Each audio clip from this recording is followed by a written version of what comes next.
जिला प्रशासन ने और पुलिस प्रशासन द्वारा शहर की बहुचर्चित 2 कॉलोनी अयोध्यापुरी और पुष्प विहार कॉलोनी में हुए जमीन घोटाले का भांडाफोड़ किया। इस मामले में भूमाफिया सुरेंद्र संघवी, प्रतीक संघवी, दीपक मड्डा और धवन बंधु सहित कई भूमाफियाओं पर धोखाधड़ी के तहत मामला दर्ज किया गया। कलेक्टर मनीष सिंह और डीआईजी मनीष कपूरिया ने आज प्रेस कॉन्फ्रेंस के जरिए पत्रकारों को दी जानकारी। उन्होंने बताया कि कल रात प्रशासन और पुलिस के द्वारा की गई सिलसिलेवार कार्रवाई में देवी अहिल्या श्रमिक कामगार कर्मचारी संस्था के द्वारा छोटी खजुरानी ग्राम में 16.60 एकड़ जमीन पर अयोध्यापुरी कॉलोनी का विकास किया गया। इस कॉलोनी में 369 प्लॉट काटकर 2002 तक इसकी रजिस्ट्री करा दी गई थी। बाद में इसमें अवैध कब्जे होने लगे और वर्ष 2007 में संस्था के अध्यक्ष विमल लोहाडिया ने सदस्यों को प्लॉट आवंटित किए थे। जो विषय है वो जो हाउसिंग सोसाइटीज में जो सदस्यों को समस्या हो रही है भूखंड का आधिपत्य प्राप्त करने में, कब्जा प्राप्त करने में, रजिस्ट्री प्राप्त करने में, उसको लेकर के है। अभी माननीय मुख्यमंत्री जी 6 जनवरी को पिपलियाना फ्लाईओवर के उद्घाटन पे जब शुभारंभ पे लोकार्पण पे पधारे थे, कार्यक्रम हुआ था वहाँ क्षेत्रीय विधायक महेंद्र हांडियानी ने कुछ सोसाइटीज को लेकर विषय रखे थे उनके सामने और सीएम साहब ने उसको चर्चा की थी क्षेत्रीय विधायक जी से और घोषणा की थी कि ऐसे सभी भूखंडधारी जिनको की अधिकार है उनका और उनको अनाधिकृत लोगों ने कब्जा कर रखा है उनसे जमीन ले करके और वापस लोगों को, आम जन को दी जाएगी जिनका अधिकार बनता है जो पात्र है उसमें। उसी क्रम में अभी लगभग 5-7 दिन पूर्व भी माननीय मुख्यमंत्री जी जब इंदौर प्रवास पे आए थे तो 2 सोसाइटी के रहवासियों को क्षेत्रीय विधायक जी के प्रतिनिधि द्वारा मिलवाया गया था।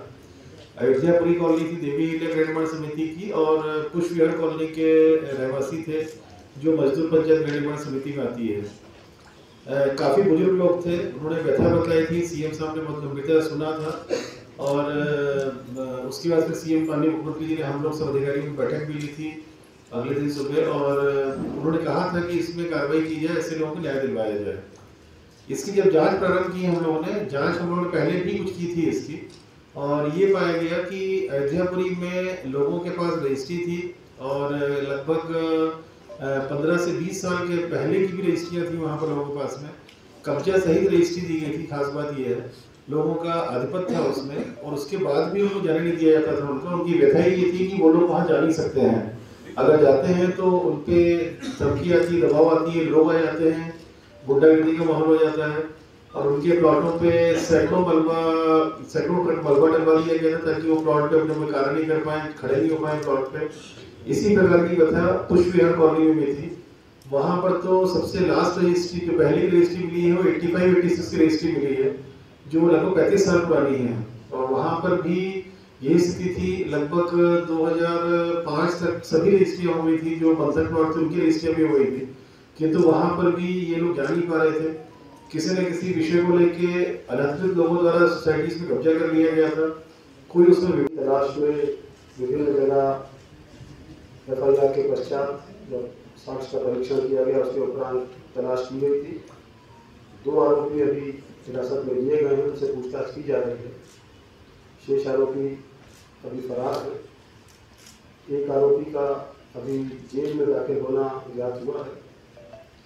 इन 6 प्रकरणों में समुचित अनुसंधान चल रहा है और जो विधि का जहाँ जहाँ उल्लंघन हुआ है अभी आईपीसी सेक्शंस में है। यदि कोई माइनर एक्ट का भी उल्लंघन किया गया होगा तो उसका भी समावेश किया जाएगा और एक फुल प्रूफ केस इसमें माननीय न्यायालय में प्रस्तुत किया जाएगा। अनुसंधान इन सब में जाएगा। अभी जो 2 व्यक्ति हिरासत में लिए गए हैं, एक श्रीधर हैं और एक खत्री। सर ये आपने बताया कि 2 कॉलोनी अयोध्यापुरी और पुष्प विहार देवी अहिल्या और मजदूर पंचायत, इसमें जो जमीन एक में सिंप्लेक्स रूप में जमीन ले रही है और दूसरे में भी 5 एकड़ जमीन जो है वो चलेगी, क्या प्रशासन इन दोनों जमीनों को वापस कब्जे में लेकर रजिस्ट्री निरस्त करवाएगा? देखिए, पहला अधिकार उसी का होता है जिसकी रजिस्ट्री पहले होती है, तो अधिकार भूखंडधारियों में ही है। इसमें रजिस्ट्री कैंसिलेशन की औपचारिकता जरूर हम लोग करनी पड़ेगी, माननीय न्यायालय में लगाना पड़ेगा। उसी के लिए मैंने बताया गवर्नमेंट को मैंने प्रस्ताव भेजा हुआ है, गवर्नमेंट फाइल मूव हो गई है।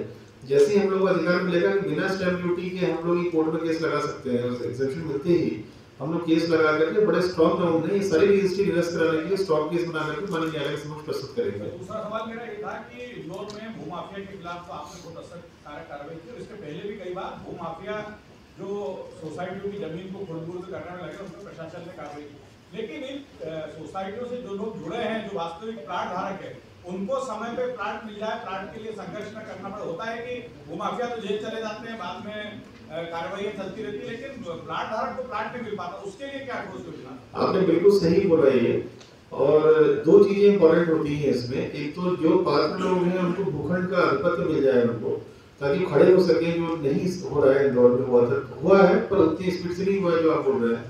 दूसरा, जिनको पात्रता नहीं बनती है और इन लोगों ने पैसा ले लिया था, उसमें सहकारिता अधिनियम नियम के तहत प्रावधान है कि 12% इंटरेस्ट पे, उसमें कोर्ट के ऑर्डर रूलिंग्स भी आई है कि 12% के इंटरेस्ट पे वो लोग उसको राशि को जमा कर वापस कर सकते हैं।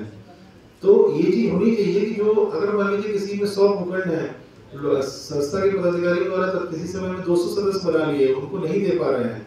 2010 के पहले ये सदस्य संख्या कुछ भी रख सकते थे ये लोग, उसका भी एक दुरुपयोग हुआ है कि आपका भूखंडों की संख्या सीमित है और आपने कहीं ज्यादा सदस्य बना लिए हैं, और सदस्य बनाने से कुछ नहीं होता है। उनमें से कई लोगों से आपने प्रीमियम की राशि भी ले ली है जमीन की और रजिस्ट्री नहीं कर पा रहे हैं क्योंकि भूखंड नहीं है।